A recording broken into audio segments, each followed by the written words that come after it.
morning, Lionhearts. It's your old pal, Jordan the Lion. How are you today? Great! Oh, really? Well, I'm glad you had a great weekend. Well, John and I were originally supposed to fly out today, but we ended up changing and we're going to fly out tomorrow. So that means we got to go vlogging today. And I want to try, and I know that it's Columbus Day, and I know that the post office is closed, but they might have the machines open. So I'm hoping to mail out all the Patreon stuff. And also get a haircut. So we have a lot to do today. I think I want to start out by taking Jaw to a park, and then we're going to go do our vlog today, which is a very, very famous TV sitcom house. I've never been here. I loved the show, so I think you guys will enjoy this. Let's do it. Daze with Jordan the Lion begins now. And today's vlog is a special Patreon sunglasses vlog for Dolores Dooley Ingle. Hope you enjoy this, Dolores.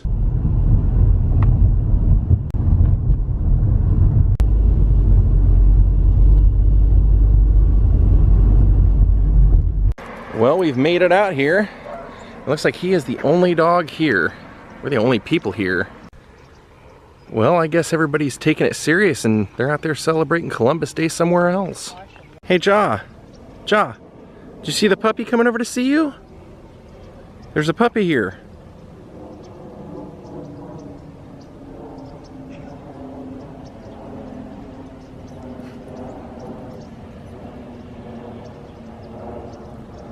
And he snubs him.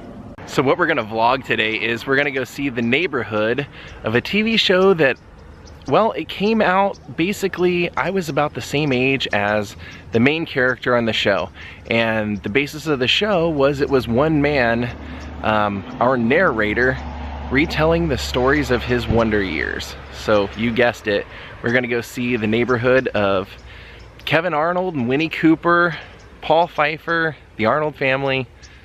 We're gonna go see the houses from Wonder Years.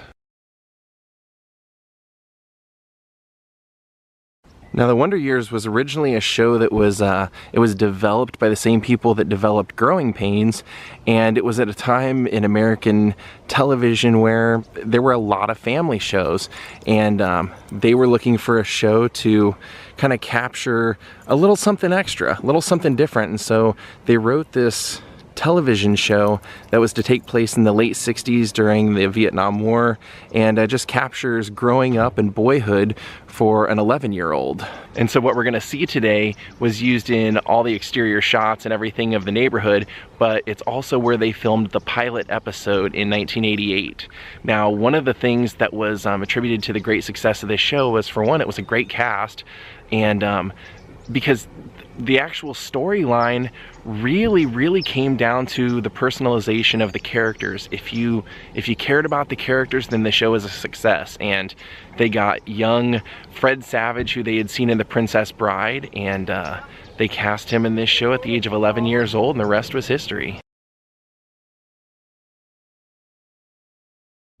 You know, the show is great because it dealt with growing up, going to junior high school. It basically starts, the show starts when Kevin's going to junior high. And the first episode, he's walking in and he's mentioning that all the schools, or most of the schools, a lot of the schools around the country were renaming themselves that year after Robert F. Kennedy. So you get to see that era of history. You see Kevin having his growing pains, his first kiss, going through puberty. You see all that stuff. And it happened at a time, especially in my life, when the world was changing as well. The Berlin Wall was coming down, and the Gulf War would happen during this, so it was very timely.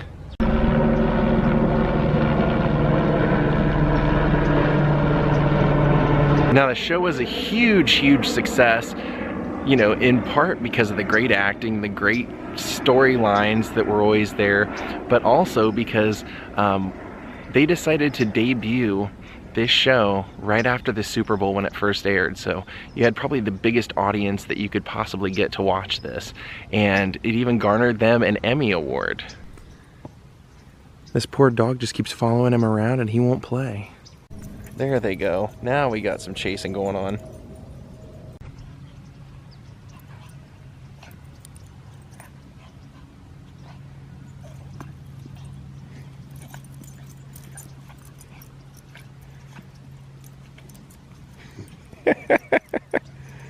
He loves to wrestle.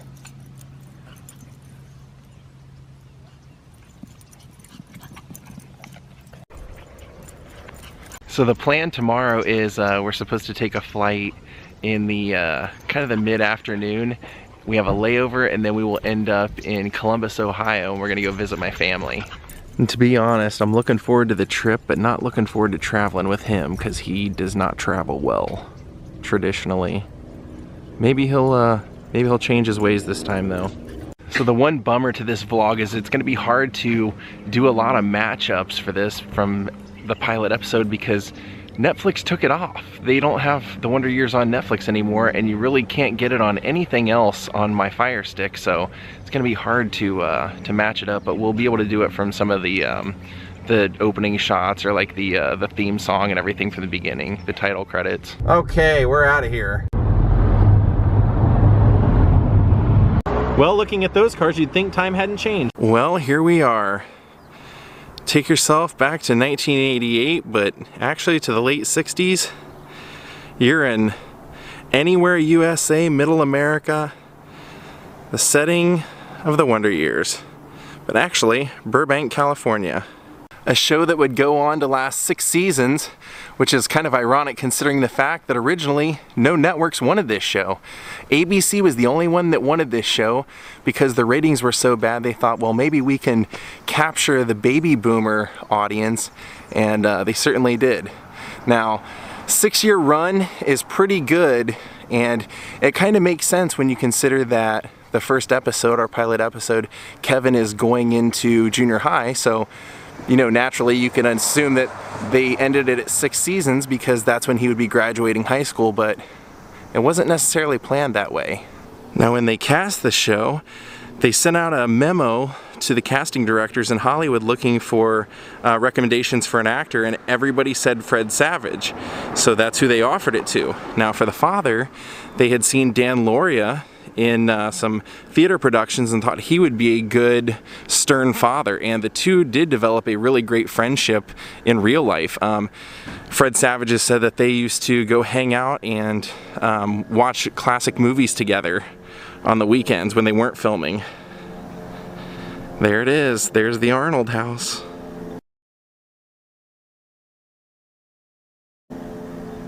Now in the opening credits you see Kevin right here, and he's lining up with his baseball bat and he's pointing that way. They're showing kind of old footage, old clips right here in front of this house. Now the whole pilot episode actually starts out right here in front of their house. All of the kids in the neighborhood, including Wayne and Kevin and everybody, are playing football right here. And so they're all lining up right here. Kevin Arnold, 1968. And when they yell hike, Wayne goes back and throws the ball over to the left. So Kevin ends up, the ball ends up over here where Winnie and all the girls are jumping rope, and Kevin has to go over and to Winnie. It was a pretty hard pass. And that's when Wayne starts kind of like joking and like mocking him, saying that that's his girlfriend. So that's when we realize in the very first pilot episode that these two have a secret attraction to each other as neighbors. Come on, Kevin, stop gabbing with your girlfriend.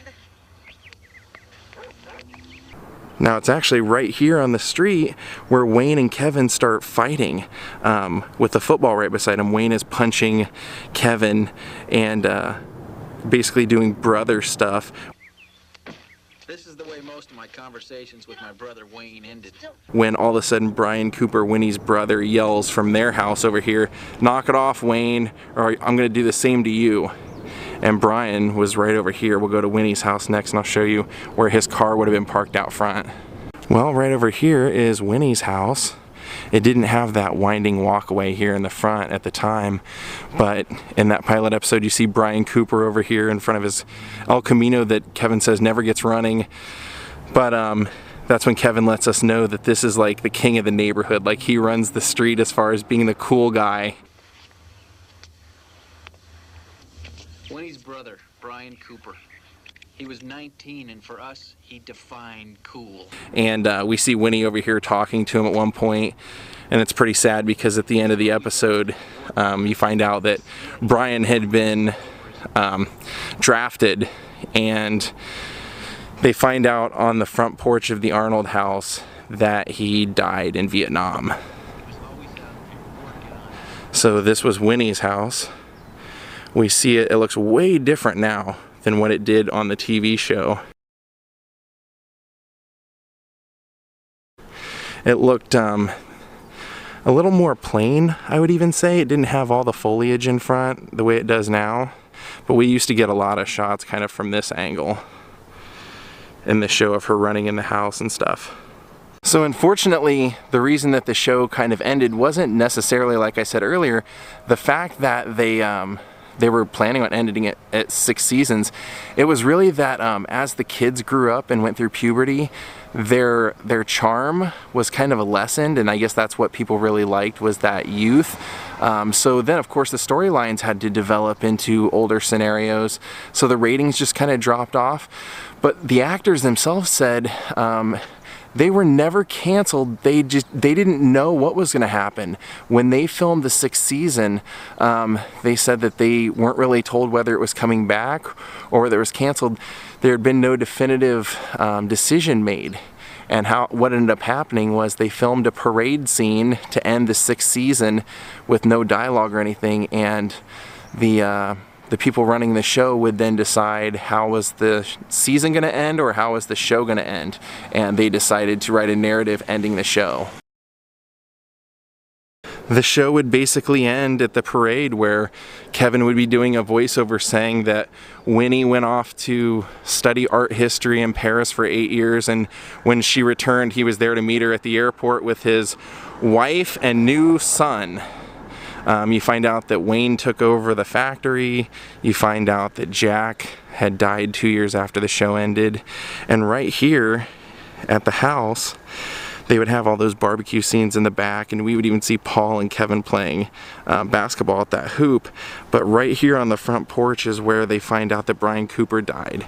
Right through that doorway, Karen and Wayne walk out, and the parents and Kevin had just pulled up in the car right here, and when they walk up they say that Brian Cooper had died. Pretty sad. Now it looks pretty much the same all the way down to the color of the place, except for the lamp pole that's right here in the opening shot. Everything else looks pretty similar. Wow, pretty cool to see this.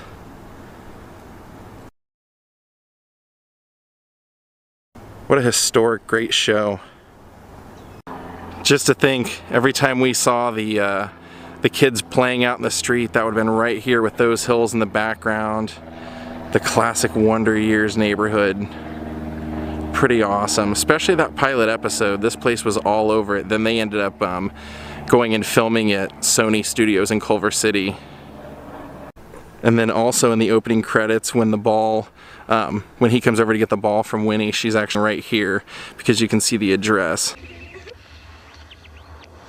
It was a pretty hard pass. Down here on the bottom, you can see those houses in the background. You can still see they're the same houses. Well, we're gonna get out of here. That was really cool to get to see this place after all those years. Well, like I said, that truly was a show where the actors themselves were what carried it. If you felt a kinship to the actors, then you would love the show. You could put yourself in their position, and hearing Daniel Stern doing that voiceover, it was just, I mean, it was like the perfect voice. Even when I hear it now, I think of the show. And Daniel Stern himself said when he was reading the narration for the very last scene, he was having trouble holding back the tears, and he said that the man who was running it at the time was sitting right next to him, who had written the script, and he was tearing up as well. And he said that the very last thing you hear on the episode is a little boy, who's Kevin's son, saying, let's go out and play ball, Dad, or something like that. And Daniel Stern said that they actually asked him to bring in his own son to do that voiceover part, and Daniel Stern ended it like that. And now we can mark that one off our bucket list of places to see. The Great Wonder Years house. I know that every show has to end somehow, but I really always thought that they should have ended it with Kevin and Winnie ending up together. I don't know, maybe that's just me. Alright, let's see if the post office left the doors open so I can use the automatic machine.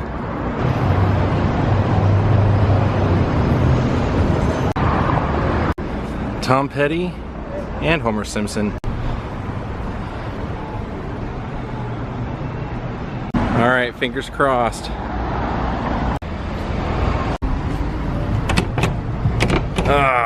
Well, unfortunately, no dice. I guess I'll have to mail out the bulk of the Patreon stuff when I get back. Bummer. Okay. Holy moly, look at all the bottles and cans in there. That's a recycler's paradise. Alright, I did one of these the other day and didn't show you guys, so this will be number 3. I'm going to do another one now. See what the old teeth look like before and after. Then I'm going to try to go get a haircut. Well, there they are.